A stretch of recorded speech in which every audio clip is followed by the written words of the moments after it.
Tech Assam বলে স্বাগতম। হাই friends, আপনাৰ ফ্ৰেন্ডসৰ মোবাইলে যদি লক কৰা থাকে তেতিয়াহ'লে আপোনাৰ ফ্ৰেণ্ডছৰ মেমৰিত কি আছে কেনেকৈ চাব তাৰ বাবে নিশ্চয় ফাইলত যাব। ফাইলত যোৱাৰ পিছত আপোনালোকে চাব পাৰিব যে লক কৰা আছে। তাৰপিছত নিশ্চয় MX প্লেয়াৰত যাব, MX প্লেয়াৰতো লক কৰা আছে। তাৰপিছত আপোনালোকে নিশ্চয় গেলাৰীত যাব, গেলাৰীতো লক কৰা আছে।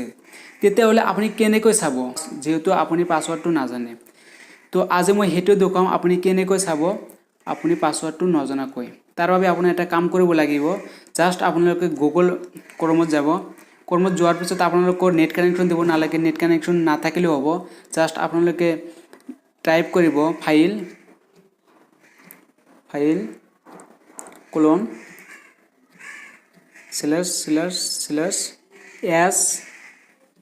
//SD কাৰ্ড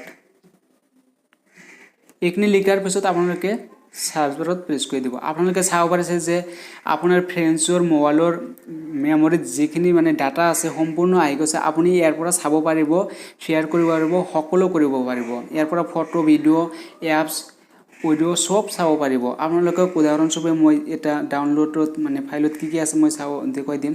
এটা আপোনালোকে দুটা এপ্লিকেশ্যন দেখিবলৈ পাইছে, মানে এপছ দেখিবলৈ পাইছে।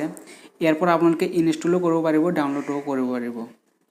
তাৰপিছত আপোনালোকে কি কৰিব, যদি আপোনালোকে ভিডিঅ' চাব বিচাৰে তেনেহ'লে ইয়াতে আপোনালোকে যিকোনো মানে যিটো ফাইলত আছে তাতে গৈ পেলাই আপোনালোকে ভিডিঅ'বোৰ চাব পাৰিব। এতিয়া আপুনি ইয়াতে চাব পাৰিছে কেইটামান ভিডিঅ' আছে ডাউনলোড কৰা আছে। তো আপোনালোকে জাষ্ট তাতে প্ৰেছ কৰি দিব। আপোনালোকে এতিয়া যিটো মানে ভিডিঅ' প্লেয়াৰত মানে লক কৰা নাই সেইটোত আপোনালোকে চাব পাৰিব। ইয়াৰ পিছত নেক্সট মই দেখুৱাই দিম। ইয়াৰ পৰা আপুনি কিন্তু ডাউনলোড মানে লিংকো নিব পাৰিব এই ভিডিঅ'টোৰ। আপোনালোকে তাৰ পৰা আপুনি বেলেগ মোবাইলৰ পৰাও ডাউনলোড কৰিব পাৰিব। ইয়াৰ বাবে আপোনালোকৰ কোনো ধৰণৰ নেট নালাগে। সো আপোনালোকে এনেকৈ আপোনাৰ বন্ধুৰ মোবাইলত যদি লক কৰা থাকে তেতিয়াহ'লে আপুনি আপোনাৰ বন্ধুৰ মোবাইলৰ ডাটাখিনি সম্পূৰ্ণকৈ চাব পাৰিব। আপোনাৰ বন্ধুৱে একো গম নাপাব। সো বন্ধুসকল, ভিডিঅ'টো ভাল লাগিলে লাইক এটা মাৰি দিয়ক আৰু ভিডিঅ'ৰ তলত এটা ৰঙা ছাবস্ক্ৰাইব বটন আছে সেইটো গুচা মাৰি কলা কৰি দিয়ক, কিয়নো মোবাইলত ইমান ডেঞ্জাৰাছ বস্তু থাকিব নালাগে, ৰঙা চিন থাকিব নালাগে।